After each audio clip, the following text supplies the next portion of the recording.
저는 올해 28살이 된 여성입니다. 제 인생의 첫 문장을 쓴다면 아마 이 말부터 시작할 것 같아요. 가난이 나를 일찍 철들게 했습니다. 어릴 적부터 집안 형편이 넉넉하지 않았습니다. 단순히 넉넉하지 않았다라는 표현으로는 다 담을 수 없는 현실이었죠. 겨울이면 난방비 아끼느라 이불 속에서 서로 발을 맞대고 자던 기억. 친구들처럼 학원 하나 제대로 다니지 못해 문제집을 얻어 풀던 기억. 그런 것들이 제겐 너무 당연했기에 오히려 가끔은 우리 집만 그런 건 아닐 거야 라고 스스로를 다독이며 살아왔습니다. 저희 친정 부모님은 자식이라면 누구보다 사랑했지만 삶이 너무 팍팍하다 보니 그 표현이 항상 따뜻하진 않았습니다. 엄마는 늘 말씀하셨어요. 넌 꼭 좋은 집으로 시집 가야 해. 우리 같은 고생은 다시 하지 말아야지. 처음엔 그 말이 좀 서운했습니다. 사랑보다 조건을 중시하는 느낌이었거든요. 하지만 철이 들고 보니 그건 절 위한 간절한 바람이었습니다.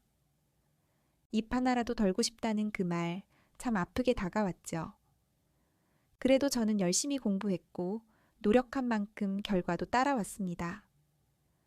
제 나이에 비교적 괜찮은 대학과 직장을 갖고 있었고 외모도 깔끔하게 단정한 편이었기에 중매 제안이 심심찮게 들어왔습니다.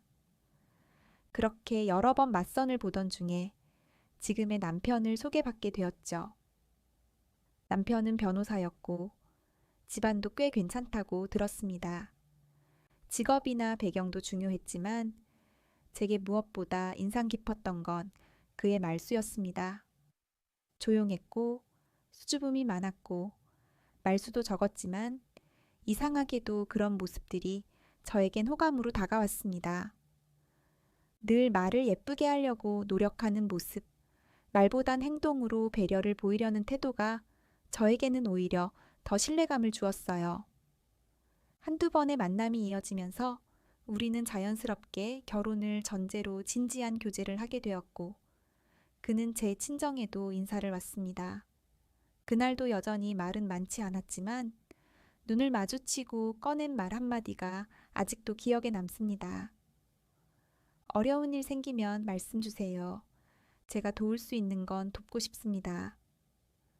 그 말을 듣는 순간, 아, 이 사람이라면 정말 든든하게 곁을 지켜줄 수 있겠구나 싶었죠. 엄마도 처음엔 긴장한 얼굴이었지만 그 말을 듣고 나서는 살짝 안심하는 눈치였어요. 그리고 다음은 제 차례였습니다. 이제는 제가 시댁에 인사를 드릴 차례였죠. 어쩌면 더 떨렸던 건 그 집의 일원이 된다는 긴장감 때문이었을 거예요. 첫 만남이니만큼 저는 최대한 깔끔하고 단정하게 차려입고 과일 바구니를 들었습니다. 마음속으로 수없이 인사말을 되뇌이며 시댁 현관을 열었죠. 그런데 집에 들어서자마자 뜻밖의 장면이 눈에 들어왔습니다. 한 5살쯤 되어 보이는 남자아이가 제 앞에서 조용히 두 손을 모으고 깍듯하게 절을 하더군요. 너무 느닷없는 인사에 저는 순간 당황했습니다. 속으로 누구지 하고 의아해하고 있는데 예비신랑이 작게 말했죠. 형 아들 이혼하고 지금 본가에 같이 있어. 그 말을 듣는 순간 마음 한구석이 서늘해지면서도 묘하게 짠했습니다. 아이의 표정은 마치 자기도 상황을 다 알고 있다는 듯 조숙했어요. 그 어린 나이에 무슨 죄가 있을까요? 그저 어른들의 선택과 사정에 따라 이렇게 살아가고 있는 건데 말이죠.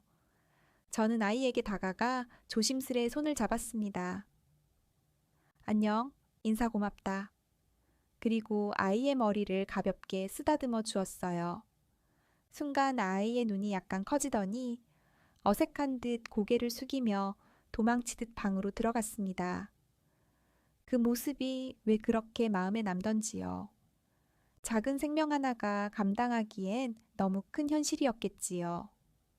이후에도 저는 그 아이의 표정, 손의 감촉이 자꾸 떠올랐습니다. 그날 이후 저는 많은 생각을 하게 되었고 단순한 시댁 방문을 넘어서 한 가족을 맞이하는 일에 무게를 느끼기 시작했습니다. 혹시라도 저를 마음에 들어하지 않으시면 어쩌나 괜히 싫은 구석이 있다고 생각하시면 어떡하나. 시댁에 인사를 가기 전부터 저는 여러 번 마음속 시뮬레이션을 돌렸습니다. 괜찮은 인상을 주기 위해 옷차림, 말투, 표정 하나하나까지 연습했을 정도였죠. 무조건 예의 바르게, 실수 없이. 그래야 나중에라도 괜한 오해나 갈등이 생기지 않겠다는 생각이었어요. 그런데 다행히도 그런 저의 걱정은 정말 기우였습니다. 시부모님은 처음부터 절 무척 따뜻하게 대해주셨어요. 차분하게 앉아 인사를 드리는 제 손을 꼭 잡으시고 참 곱고 예쁘다며 웃어주셨죠. 어머님은 말씀도 참 정갈하고 부드러우셨고 아버님은 말수는 적으셨지만 고개를 끄덕이며 흐뭇한 표정을 지으셨습니다. 그리고 며칠 뒤 어머님이 직접 전화를 주셔서 이 말을 하셨습니다. 우린 마음 정했어요. 얼른 나를 잡자. 이 아이는 더 늦기 전에 식을 올리고 같이 살았으면 좋겠어. 솔직히 전 조금 당황했습니다. 제가 딱히 잘난 구석이 있는 사람도 아니고 어느 집이든 기준이 있을 테니 마음에 드는지 아닌지도 조심스러웠는데 이렇게나 적극적으로 환영해 주시니 저로선 어리둥절하기도 하고 동시에 정말 고마웠습니다.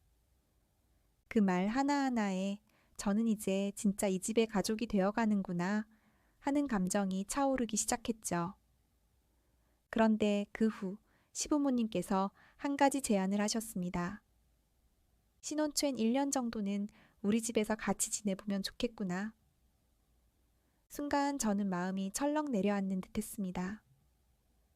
물론 시댁 어르신들과의 관계가 나쁘진 않았지만 결혼해서까지 한 집에서 함께 지내야 한다는 건 또 다른 차원의 고민이었거든요.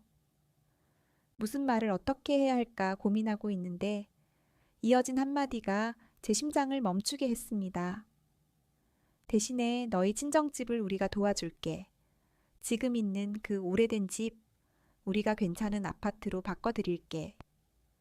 그 순간 제 머릿속에 떠오른 건 부모님의 얼굴이었습니다. 비가 오면 창문 틈새로 물이 새고 겨울이면 이중창도 없는 그 집에서 손 비비며 지내던 모습. 그런 곳을 벗어나 따뜻하고 편안한 공간으로 옮겨드릴 수 있다면 나 하나쯤은 얼마든지 감내할 수 있을 것 같았습니다. 예비신랑은 바로 다음 날부터 친정 부모님을 모시고 집을 보러 다녔습니다. 시댁과 멀지 않은 주상복합 아파트 55평짜리 널찍한 새 집을 계약했다고 했고 저는 믿을 수가 없었습니다. 계약서를 손에 든 부모님은 눈물을 참지 못하셨고 그 모습을 보는 제 가슴도 뭉클하게 저려왔습니다. 그날 밤 저는 스스로에게 다짐했습니다. 이 집에 잘 어울리는 며느리가 되어야겠다. 무조건 잘해야겠다. 누구보다 성실하게 예쁘게 살아야지. 그리고 그렇게 모든 일이 순조롭게 흘러갔습니다. 우리는 서울 시내 특급 호텔에서 성대한 결혼식을 올렸고 주변에서도 정말 많은 축하를 받았죠. 친구들도 너 정말 성공한 케이스야 라며 부러움을 감추지 않았고 저도 속으로 조금은 뿌듯했습니다. 사진 속 신부인 제가 유독 빛나 보였던 이유는 단순히 드레스 때문만은 아니었을 거예요. 그날의 저는 세상에 부러울 것 하나 없는 그런 신부였으니까요. 한때는 밥 한 끼 눈치 보며 먹던 딸이 이제는 부모님에게 큰 선물을 안기고 시댁에서도 사랑받는 위치에 선 것만 같았습니다. 물론 그 속에 있는 무게와 책임을 몰랐던 건 아니지만 그땐 그보다 벅찬 감정이 더 컸던 것 같아요. 그저 감사했고 벅찼고 설렜고 무엇보다 믿고 싶은 미래가 분명하게 보이는 순간이었습니다. 결혼식이 끝난 후 우리의 신혼 살림은 시댁 2층에 마련되었습니다. 고급 저택이라 불릴 만큼 넓고 잘 꾸며진 그 공간에서 시작한 결혼 생활은 초반에는 참으로 행복했습니다. 햇살 좋은 날 아침 거실에 스며드는 빛을 보며 이렇게 반듯한 집에서 내 인생을 다시 시작할 수 있다니 하는 감사한 마음이 들었고, 남편은 여전히 조용하고 배려 깊게 저를 아껴주었기에 마음이 놓였습니다. 그러던 어느 날 시어머니께서 조심스럽게 말씀하셨습니다. 얘야, 잠깐 아래로 내려올 수 있니? 가벼운 일일 거라 생각하고 계단을 내려갔는데 어머니는 저를 앉혀놓고 말씀하셨어요. 너무 부탁하는 것 같아 미안한데. 그 아이 좀, 조카 말이다. 우리 형님 아들 네가 좀 잘 살펴주고 아껴주면 좋겠어. 그 순간 저는 속으로 조용히 숨을 들이켰습니다. 결혼 전부터 이미 들었던 이야기였기에 전혀 놀랄 일은 아니었지만 막상 직접 부탁을 받으니 다짐했던 마음도 살짝 흔들리는 걸 느꼈어요. 하지만 저는 고개를 끄덕이며 말했습니다. 네, 어머니. 저도 그 생각하고 있었습니다. 진심이었습니다. 이미 이 집에 들어와 살기로 한 순간부터 어느 정도 각오는 하고 있었던 터였으니까요. 부모님의 은혜를 입은 만큼 이 집안의 일원으로서 당연히 감당해야 할 책임이라고 생각했어요. 다만 그때 뭔가 이상한 기운을 조금 더 예민하게 느꼈어야 했습니다. 왜 그 아이를 아껴달라는 당부가 이리도 진지하고 간곡했는지, 왜 그 말이 그토록 무겁게 들렸는지를요. 하지만 저는 그저 설마 했습니다. 너무 순진했죠. 신혼생활은 정말 꿈만 같았고 남편과 함께하는 하루하루가 행복했습니다. 아침이면 제가 좋아하는 커피를 내려주고 퇴근 후엔 조용히 손을 잡아주는 사람이 곁에 있다는 게 그저 감사했거든요. 그러던 중 하루는 남편이 주말 외출을 제안했습니다. 우리 잠깐 바람 쐬러 나갈까? 기분 좋은 날씨, 오랜만에 둘만의 시간이 생길 줄 알았던 순간 그는 덧붙였죠. 조카도 같이 데려가자. 밖에서 좀 뛰놀게 해주자. 잠시 망설였습니다. 내키지는 않았습니다. 신혼여행 이후 처음으로 둘만의 외출이 될 줄 알았던 기대가 무너졌고 그저 조금은 속상했어요. 하지만 시부모님의 당부도 떠올랐고 그래, 한두 번쯤이야 싶은 마음도 들었습니다. 그래서 저는 고개를 끄덕였습니다.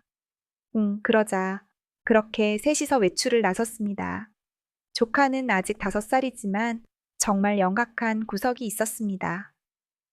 그 어린 나이에 어떻게 하면 어른의 눈길을 끌 수 있는지를 잘 아는 아이였어요.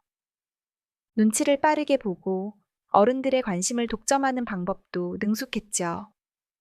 공원에 도착하자마자 아이는 자연스럽게 제 남편 무릎 위로 올라탔고 남편은 미소를 지으며 아이를 품에 안았습니다. 그 모습이 꼭 친아버지 같았어요. 저는 옆자리에 앉았지만 그 순간부터 말 한마디 꺼내기 어려웠습니다.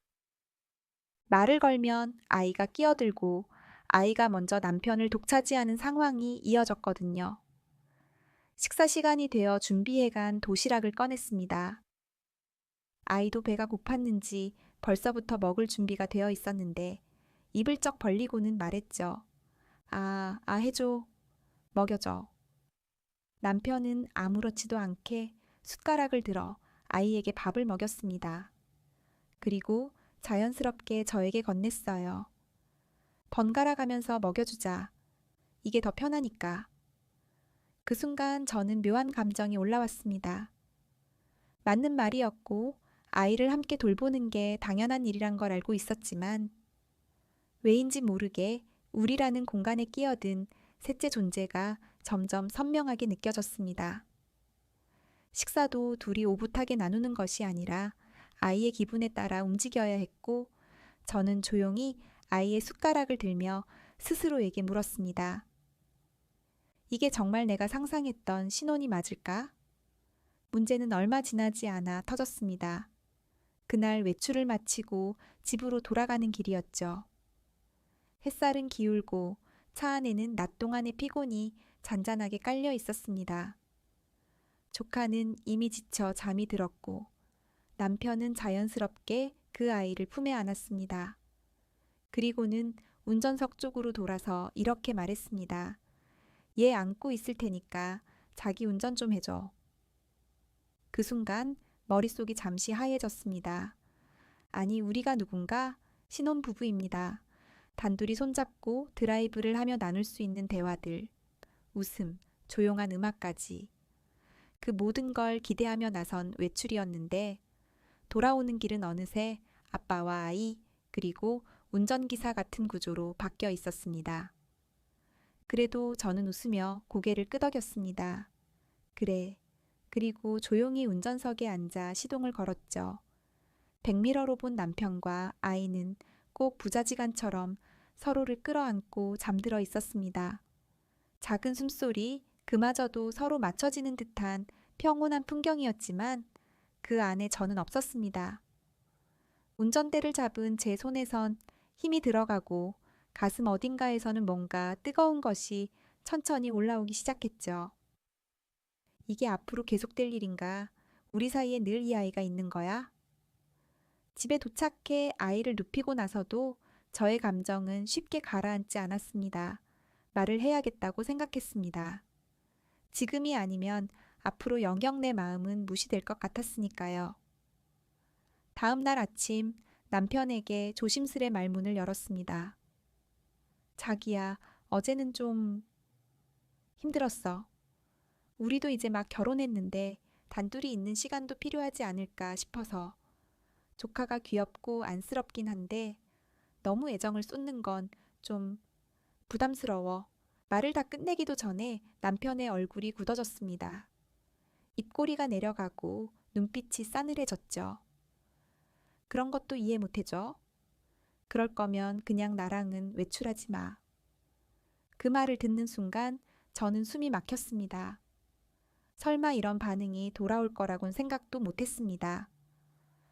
그저 내 마음을 조금만 알아달라는 말이었는데 나는 그저 사랑하는 사람과 둘만의 시간을 바란 것뿐인데 어떻게 이런 말이 돌아오죠? 그 자리에서 저는 울음을 터뜨렸습니다. 말없이 눈물만 뚝뚝 흘렀어요. 제 감정이 유치하다고 생각하지 않았습니다. 사랑하는 사람과의 공간에 자꾸 누군가 끼어드는 게 싫었던 거고 그게 우리 아이도 아닌 형님의 아이였다면 더욱 조심스럽고 참아야 할 일이 많아지는 것도 현실이었죠. 솔직히 말해서 억울했습니다. 왜 형님의 아이까지 우리가 떠안고 살아야 하는지, 왜 그 아이 때문에 우리가 누릴 수 있는 신혼의 순간들을 포기해야 하는지. 그 아이가 미운 건 아니었지만 상황이 버거웠던 겁니다. 시간이 조금 지나자 남편이 저를 바라보며 조용히 다가왔습니다. 미안해. 내가 너무 너한텐 신경 못 썼다. 앞으로 더 잘할게. 네가 그렇게까지 속상할 줄은 몰랐어. 그 말에 저는 고개를 숙인 채 남편의 품에 안겼습니다. 울음을 멈추진 않았지만 마음 한구석이 조금은 풀리는 느낌이었어요. 하지만 동시에 마음속에는 단단한 결심 하나가 생겼습니다. 그래, 이번엔 넘어가. 하지만 다음에 또 이런 일이 생긴다면 그땐 나도 멈춰야겠어. 그땐 정말 이 결혼에 브레이크를 걸 수밖에 없을지도 몰라. 계속해서 이렇게 살아갈 수는 없다고. 이건 분명히 우리만의 결혼이 아니게 된다는 걸. 그때부터 저는 조금씩, 아주 조금씩 마음의 여지를 줄여가기 시작했습니다. 그렇게 시간이 흘렀습니다. 아무렇지 않던 어느 날 아침부터 속이 메스껍고 머리가 띵하게 어지럽더군요. 처음엔 피곤해서 그런 줄 알았는데 며칠이 지나도 나아지지 않았고 몸이 예민하게 반응하는 게 심상치 않았습니다. 혹시 하는 마음에 조심스럽게 약국에서 임신 테스트기를 사왔습니다. 떨리는 손으로 검사기를 열고 확인한 결과는 2줄.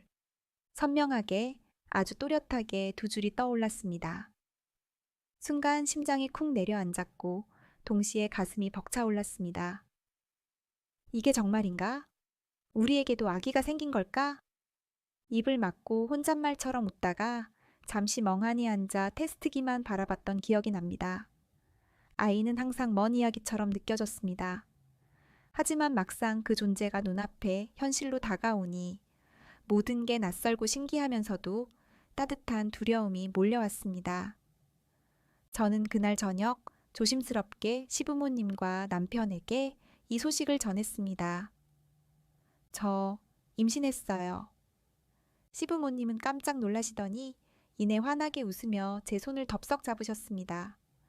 얘야 정말이니? 아이고 세상에, 몸 조심해야 한다. 뭐 먹고 싶은 건 없어? 내가 다 사줄게. 걱정 말고 편히 있어. 그렇게 시어머님은 기뻐하셨고 시아버님도 술 한잔 하시겠다며 어깨춤을 추셨습니다. 집안 전체가 잠시 들떠 있었습니다. 하지만 정작 남편의 반응은 어딘가 모르게 묘했습니다. 입으로는 와 진짜 잘됐다 라고 말했지만 그 말투에는 힘이 없었고 표정 역시 기쁨이라기보다는 어색하고 굳은 느낌에 가까웠습니다. 평소 감정을 잘 드러내지 않는 사람이라지만 이건 단순히 무덤덤하다는 수준이 아니었어요. 그 순간 저는 이상한 서운함을 느꼈습니다. 기쁜 일이잖아. 우리가 만든 아기인데 왜 이 사람은 웃지 않을까? 그날 이후 저는 남편과 일주일 넘게 거의 말을 하지 않았습니다. 얘기하고 싶지도 않았고 물어보고 싶지도 않았어요.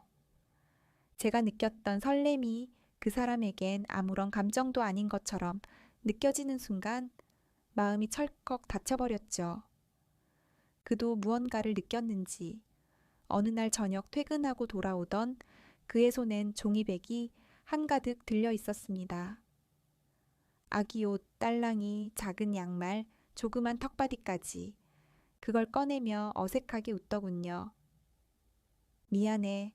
내가 이런 일이 처음이라 어떻게 반응해야 할지 몰랐어. 진심으로 너무 기쁘고 고마워. 이제 우리 방 하나 꾸미자. 아기방 만들어야지. 그 말을 들으니 저도 조금씩 마음이 풀렸습니다. 사람마다 감정을 표현하는 방식은 다르니까. 그가 시간을 두고 받아들인 거라고 생각했죠. 그리고 저 역시 조금 더 이해하려고 애썼습니다. 내가 사랑한 사람이고 함께 가야 할 사람이니까요. 하지만 그날 이후 정말 이상한 일들이 조금씩 시작되기 시작했습니다. 그건 말로 딱 집어 설명하긴 어려웠지만 분명 무언가 어긋나기 시작한 순간이었습니다. 표면적으로는 평온했고 모두가 축복한다고 했지만 저만이 느끼는 묘한 불안감이 그 조용한 일상 틈을 타고 서서히 새으며들고 있었던 겁니다. 어느 날이었습니다. 입덧이 절정을 지나고 억지로라도 기분 전환이 필요하다 싶어서 간만에 백화점에 다녀오는 길이었죠. 날은 흐렸고 저녁이 다가오는 시간. 차에서 내려 시댁 대문 쪽으로 걸어가는데 담벼락 옆에 누군가가 서 있었습니다. 처음엔 그냥 지나가는 동네 주민인가 싶었습니다. 하지만 그 여자는 미동도 없이 저를 바라보고 있었어요. 한 손에는 낡은 핸드백을 들고 머리는 부스스했고 옷차림은 남루했죠. 가까이 다가서자 눈이 마주쳤고 저는 조심스럽게 말을 걸었습니다. 저기요, 누구세요? 그 순간 그녀는 말없이 몸을 돌리더니 골목 쪽으로 빠르게 도망쳤습니다.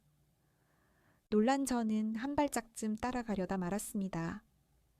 숨도 차고 갑작스럽게 울컥 치밀어 오르는 구역감에 복부를 감싸쥐고는 결국 고개를 돌려버렸어요. 뭐야 저 사람. 왜 우리 집 담벼락 옆에 있었던 거지? 뭔가 이상하다는 기분이 들었지만 그 이상을 파고들 여력이 없었습니다. 요 며칠 계속된 입덧과 속 울렁임에 정신이 없었고 몸도 마음도 너무 지쳐 있었거든요. 그래서 그냥 무시하고 들어왔습니다. 한동안은 누워서 움직이기도 싫었으니까요.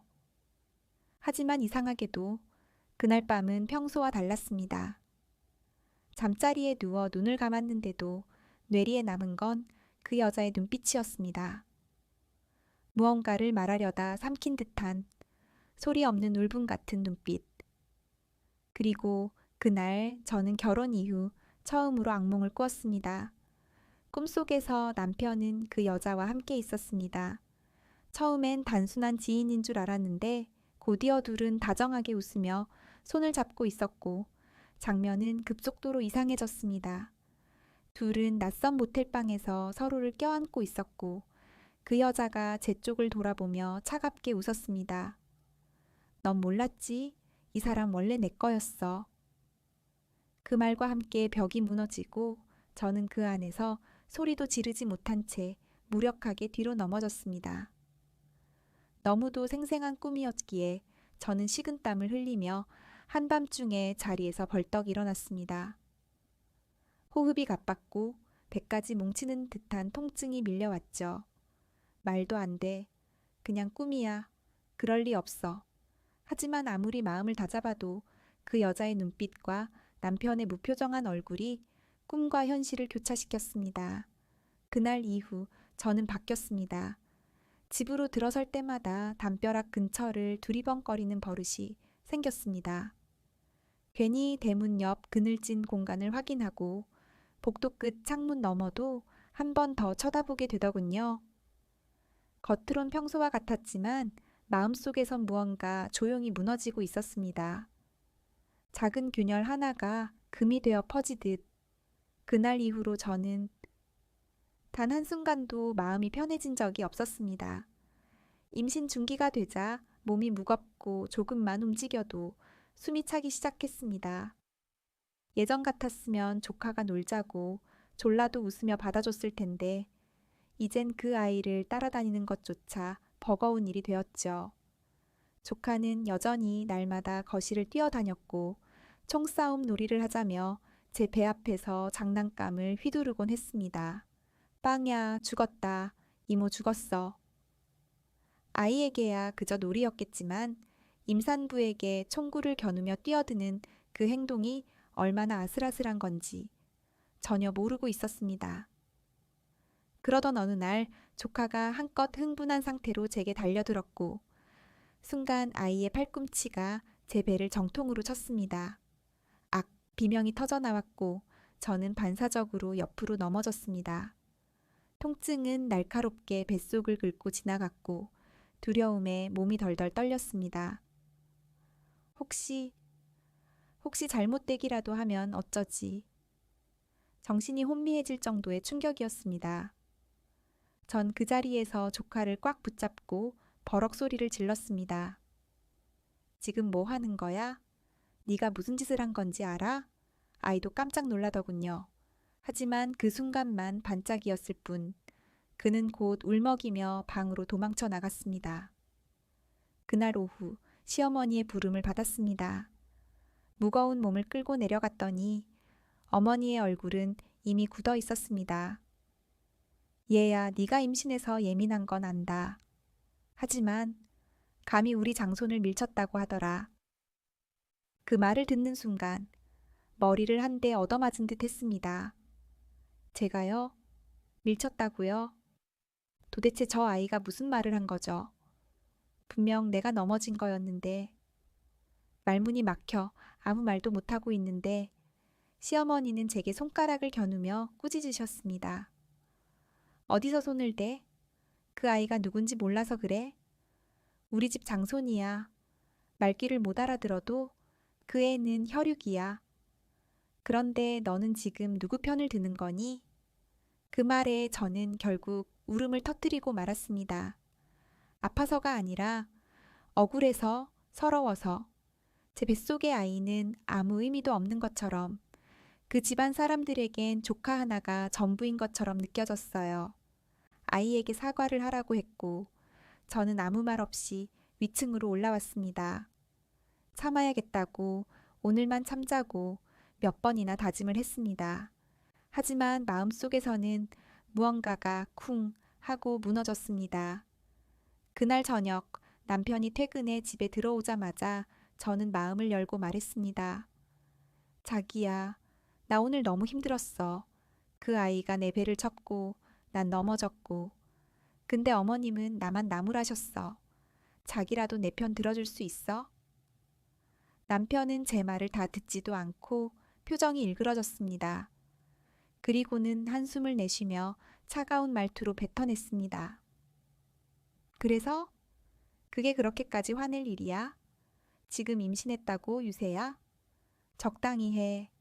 그냥 좀 참고 넘기면 안 돼? 그 순간 제 속에서 무언가 부서지는 소리가 들렸습니다. 믿었던 사람이 그래도 나와 아이의 편이 되어줄 거라고 믿었던 단 한 사람이 이렇게까지 날 몰았을 줄은 몰랐습니다. 이 사람에게 나는 지금 그냥 예민한 여자일 뿐이구나. 뱃속의 아이는 우리의 아기가 아닌 것처럼 느껴졌고 내가 감내해야 할 모든 고통은 혼자의 몫이 되어버린 것 같았습니다. 그날 밤 저는 소리내어 울지도 못하고 불 꺼진 방 안에서 조용히 베개를 껴안은 채 숨죽여 눈물만 흘렸습니다. 숨이 턱 막히는 외로움 속에서 한 가지 생각만 맴돌았습니다. 이 집에서, 이 결혼에서 나는 도대체 누구인가? 그날 밤은 정말이지 지옥이었습니다. 아무리 눈을 감고 억지로 잠을 청해보려 해도 몸과 마음이 쉬게 해주질 않았어요. 남편의 말이 계속 귓가를 때렸고 가슴은 쿡쿡 아팠습니다. 그렇게 뒤척이던 새벽, 갑작스럽게 복부에 통증이 밀려왔습니다. 묵직한 고통이 아니라 명확하고 날카로운 통증. 그리고 이내 온몸에서 피가 쏟아져 나오는 걸 느꼈습니다. 아, 안 돼, 제발. 피는 너무 많았고 정신이 아득해졌습니다. 손이 덜덜 떨리면서도 배시구를 눌렀고 의식을 잃기 직전까지도 제 뱃속을 두 손으로 감싸고 있었습니다. 병원에 도착했을 땐 이미 심한 출혈 상태였습니다. 의사들은 급히 움직였고 저는 중환자실로 옮겨졌습니다. 다행히도 아이는 제 곁에 있어줬습니다. 작은 심장 소리가 다시 제 귀에 들려왔을 때 저는 처음으로 병원 침대에서 오열했어요.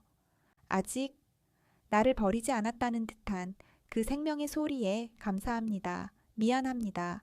별의별 말이 다 뒤엉켰습니다. 하지만 동시에 확신이 들었습니다. 다시 그 집으로 돌아가면 이 아이는 무사하지 못할 거라는 강한 예감. 몸이 회복되자마자 저는 아무 말도 하지 않고 친정으로 향했습니다. 아이와 저, 이젠 나라도 지켜야겠다는 절박한 마음 하나뿐이었어요. 부모님은 많이 놀라셨습니다. 그래도 네가 시댁에 말 한마디 없이 나오면 나중에 더 힘들어질 수 있어. 한 번은 돌아가야 하지 않겠니, 얘야. 그 말도 이해했습니다. 하지만 그 집으로 돌아가는 건 제 인생의 어떤 끝을 받아들이는 느낌이었습니다. 그래서 저는 거실에 멍하니 앉아 한참을 침묵했죠. 그때였습니다. 어머니가 갑자기 뭔가 떠오른 듯 말했습니다. 아, 맞다. 너 앞으로 편지 하나 왔었는데 언제더라? 한 달쯤 전이었나? 우편함에 있길래 그냥 뒀는데 깜빡했다. 편지는 낡은 회색 봉투에 담겨 있었고 보낸 사람의 이름은 없었습니다. 지저분한 글씨로 수신인 오 앞으로만 적혀 있었습니다. 전 망설이다가 그냥 열어봤습니다. 그 안에는 종이 한 장이 접힌 채 들어있었고 그 글을 읽기 시작한 순간 모든 게 산산이 부서졌습니다. 이 편지를 너에게 보내야 할지 많이 망설였지만 그래도 진실을 알아야 할 권리는 있을 거라 생각했어. 너는 지금 내 아들을 키우고 있어. 그 아이는 내 남편. 그 사람과 나 사이에서 태어난 아이야. 우리는 몇 년간 동거했었고 아이가 태어난 후에도 함께 살았어. 하지만 너희 시댁은 날 미친 여자 취급했고 그 사람도 날 버리고 너와 결혼했지. 결국 난 쫓겨났고 아이는 남겨졌어. 순간 숨이 막혔습니다. 종이가 손에서 떨어졌고 나는 비틀거리며 자리에서 일어났다가 그대로 다시 주저앉았습니다. 그 아이가 남편의 아이? 전 조카인 줄만 알았어요. 형님의 아들이라고. 그렇게 들었고 그렇게 믿었죠. 하지만 그 편지를 읽는 순간 그 아이가 왜 유난히 남편에게 애착을 보였는지, 왜 시어머니가 그 아이를 손자 그 이상으로 대했는지 모든 퍼즐이 맞춰졌습니다. 그리고 그날 담벼락 옆에서 나를 말없이 쳐다보던 그 여자의 얼굴, 그 희번덕거리던 눈빛, 달아나던 뒷모습, 꿈속에서 남편과 함께 웃던 그 얼굴이 처음으로 선명하게 실체가 되어 제 눈앞에 떠올랐습니다. 그 여자는 그 아이의 어머니였고 내 남편의 과거였으며 지금 이 결혼에 숨어 있던 진짜 그림자였습니다. 결국 저는 그녀를 만나보기로 했습니다. 머릿속에서 아무리 부정하고 밀어내도 그 편지의 내용은 제게 너무도 구체적이었고 무언가를 확인하지 않고서는 앞으로 아무것도 넘길 수 없을 것 같았어요. 편지 하단에 적힌 연락처로 전화를 걸었습니다. 상대는 잠깐의 침묵 끝에 아주 낮고 잠긴 목소리로 대답했습니다. 네, 나예요. 그 짧은 한마디에 저는 왠지 모르게 숨이 막혔습니다. 우리는 근처 커피숍에서 만나기로 했습니다. 작고 조용한 테이블 너머 그녀는 낡은 야상 점퍼를 입고 있었습니다. 손끝은 갈라져 있었고 손톱 아래엔 검은 기미가 배어 있었습니다. 지친 얼굴, 움푹 꺼진 눈 아래 다크서클, 그리고 말없이 내게 건넨 초라한 인사. 고맙습니다. 나와주셔서. 그녀는 말을 천천히 꺼냈습니다. 남편이 사법고시를 준비하던 대학 시절 같은과 선후배 사이였다고 했습니다. 연애는 오래 했고 집도 가까워 자연스레 함께 살게 되었답니다. 그리고 그러던 중 아이가 생겼고 남편은 혼란스러워했다고요. 그 사람은 말은 안 했지만 시댁에서 지우라고 했어요. 네가 애 데리고 있으면 이 결혼은 없다. 가문의 이름에 흠이 된다. 그런 말들이요. 그녀는 대학도 자퇴하고 혼자 지방으로 내려갔다고 했습니다. 하나밖에 없던 아이를 지키기 위해선 그 방법밖에 없었다고요. 말을 듣고 있는 내내 제 안에서는 복잡한 감정이 소용돌이쳤습니다. 그녀의 말이 사실이라면 이건 단순한 과거의 연애가 아니었습니다. 누군가를 외면하고 아이를 데려오고 그걸 형의 아들이라 속여온 것. 그런데도 제 마음 한편에서는 자꾸 그럴 리 없어, 아닐 거야 라는 속삭임이 올라왔습니다. 왜냐하면 그녀가 너무 초라했기 때문입니다.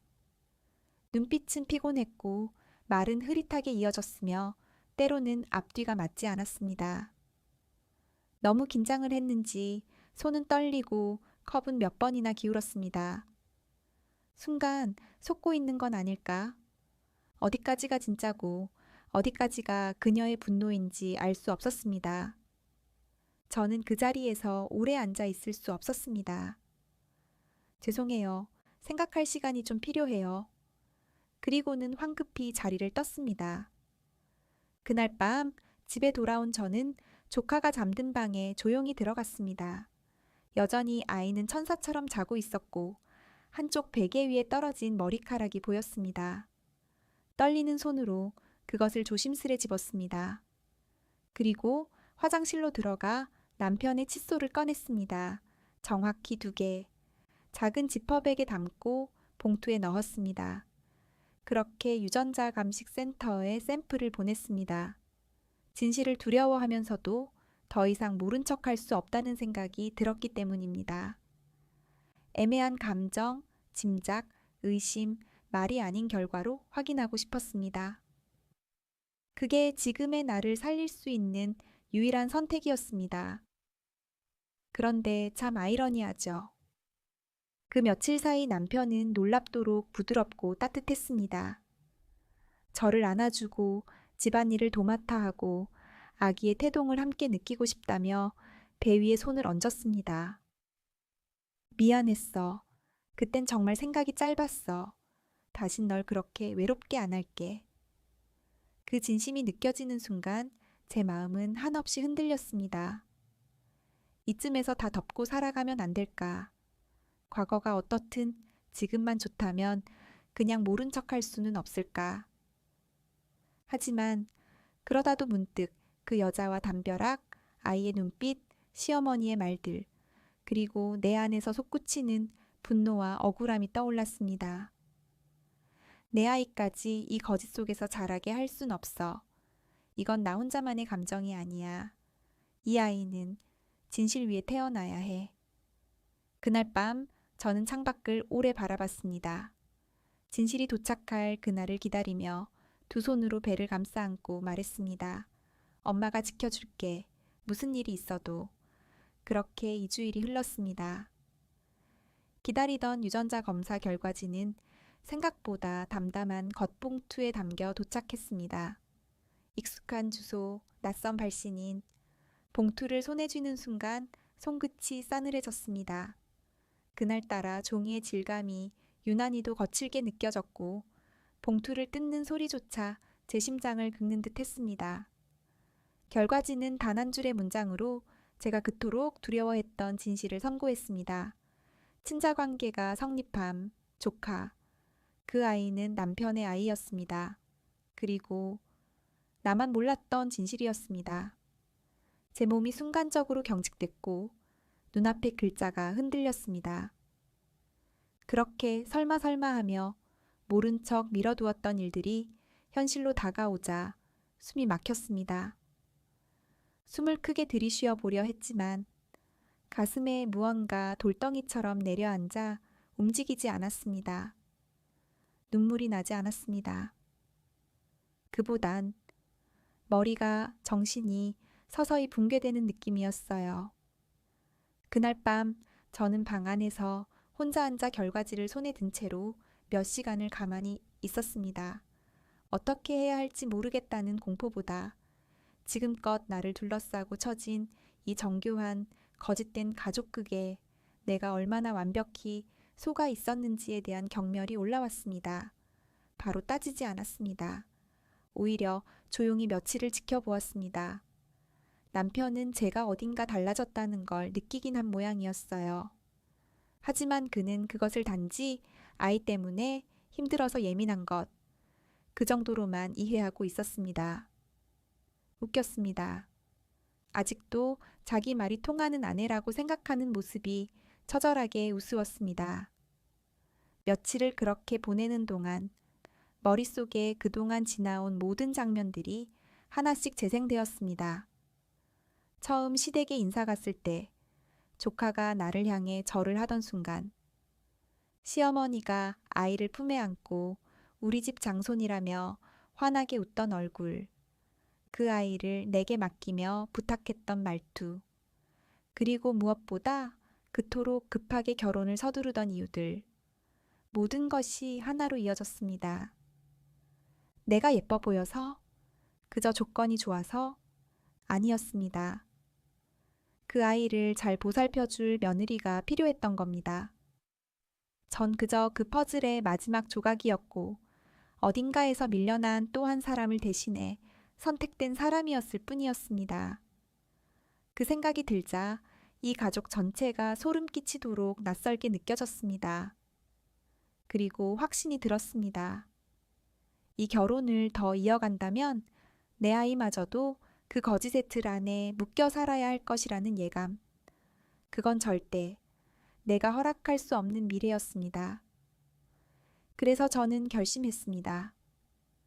하루 저녁 남편이 퇴근하고 돌아온 순간 식탁 위에 차를 따라주며 조용히 말했습니다. 할 말이 있어. 그는 의아한 얼굴로 고개를 들었습니다. 그제야 저는 차분한 눈빛으로 그에게 이혼을 원한다고 말했습니다. 더는 당신과 이 가짜 가족 안에서 살 수 없어. 나는 지금 내 아이 하나만 생각할 거야. 당신은 날 속였고 나를 이용했고 그 죗값은 감정이 아닌 서류로 정리할게. 그리고 서류 봉투를 그 앞에 내려놓았습니다. 속에는 이혼 서류, 그리고 그가 절대 모를 리 없었던 유전자 검사 결과지가 들어 있었습니다. 그는 그 순간 비로소 제가 진실을 모두 알게 되었음을 깨달았습니다. 눈빛이 미세하게 떨렸고 숨을 삼켰습니다. 하지만 이제 변호사로서가 아닌 한 남편으로서 무릎 꿇고 울어도 저는 그를 더는 사람으로 바라볼 수 없었습니다. 저는 일어났고 태동하는 뱃속의 아이에게 조용히 말했습니다. 괜찮아. 이제 진짜 너와 나만의 삶을 시작할 거야. 그걸 본 남편은 얼굴이 하얗게 질리더니 지금 너 미친 거 아냐? 정신 차려, 제발. 이라며 소리를 질렀습니다. 아이도 있는데 이혼은 무슨 말도 안 되는 소리야. 그 말이 더 이상하게 들렸습니다. 아이가 있으니 이제 아무것도 묻지 말고 살아가자는 뜻이겠죠. 그 사람에겐 아버지 노릇이란 것도 그저 책임감과 체면의 다른 말일 뿐이었습니다. 저는 조용히 짐을 챙겼습니다. 그리고 단 한마디도 하지 않은 채 그 사람과 함께 시댁으로 내려갔습니다. 도착하자마자 집안의 모든 불을 켰습니다. 어둡고 조용했던 고급 주택의 거실과 복도, 부엌까지 불빛이 켜질수록 저의 분노도 하나하나 살아났습니다. 시부모님은 이미 주무시고 계셨지만 저는 주저없이 방문을 두드렸습니다. 일어나세요. 지금 당장. 얘가 지금 몇 시인데 일단 일어나세요. 지금 안 일어나시면 더 시끄러워질 거예요. 남편은 옆에서 말렸습니다. 제발 좀 그만해. 나중에 얘기하자. 됐어. 오늘은 나 미친 거니까 말리지 마. 그 순간 핸드폰의 녹음 버튼을 눌렀습니다. 기록은 이제 선택이 아닌 필수였으니까요. 그리고 저는 거실에 있던 시댁의 고가 물건들을 손에 잡히는 대로 깨부수기 시작했습니다. 크리스털 잔, 백자 화병, 거실 중앙에 놓인 자개 장식함, 애지중지하던 와인잔 세트까지. 이게 다 뭔지 아세요? 당신들이 쌓아온 거진 위에 올려놓은 가면 같은 거예요. 지금 이 집이 얼마나 썩어 있는지 보여드리는 거예요. 시어머니는 비명을 지르며 쟤 왜 저래? 미쳤니? 하고 외쳤고 시아버지는 난생 처음 얼굴을 일그러뜨렸습니다. 그때 방에서 조카도 나왔습니다. 잠이 덜 깬 얼굴. 하지만 그 안에도 어딘가 당황한 기색은 전혀 없었습니다. 역시 이 아이는 모든 걸 알고 있었구나. 그렇게 느껴졌습니다. 저는 잠시 조용히 숨을 고르고 가방에서 편지 한 통과 종이 한 장을 꺼냈습니다. 이거요, 보세요. 생모가 보낸 편지, 그리고 유전자 검사 결과지. 시부모는 그걸 받아들고 눈이 커졌습니다. 한참을 말없이 바라보더니 시어머니가 먼저 입을 열었습니다. 그래서 뭐 어쩌라고? 아니, 너같이 처지는 계집애를 우리 집 며느리로 받아들인 것도 감사할 일인데 설마 이런 거 하나 없을 줄 알고 들어왔니? 그 말에 저는 숨을 멈췄습니다. 그냥 조용히 살지 그러니? 어차피 그 애는 내 남편 자식이잖아. 같이 잘 키우면 되잖아. 니네 친정도 편해지고 너도 앞으로 평생 편하게 살잖아. 아이고 세상에 며느리 복 없는 집안이 이걸 복이라 생각해야지. 그 순간 제 안의 마지막 정이 완전히 사라졌습니다. 이건 단순한 이기심이 아니었습니다. 사람을 사람으로 보지 않는 인간 이하의 모욕. 전 대꾸하지 않았습니다. 굳이 말할 가치가 없었거든요. 그들의 말은 이제 저에겐 소음에 불과했습니다. 단 하나, 남편을 돌아봤습니다. 그는 아무 말도 하지 않았습니다. 시어머니의 말이 끝날 때까지도 그저 입술을 깨물며 침묵하고 있었습니다. 그 침묵이 그 어떤 말보다 더 확실한 답이었습니다. 분위기는 이미 완전히 뒤틀려 있었습니다.